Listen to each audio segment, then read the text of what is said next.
Hello, welcome to Do It Yourself channel. Today I will show you where to find the option and how to turn off read caller's name aloud function in Samsung Galaxy S22.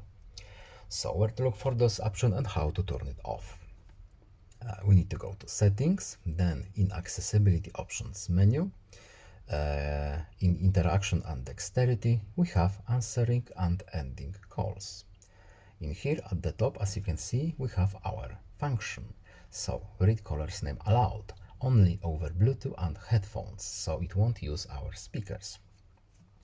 But if we find this option unnecessary, we can of course turn it off by simply unchecking this option.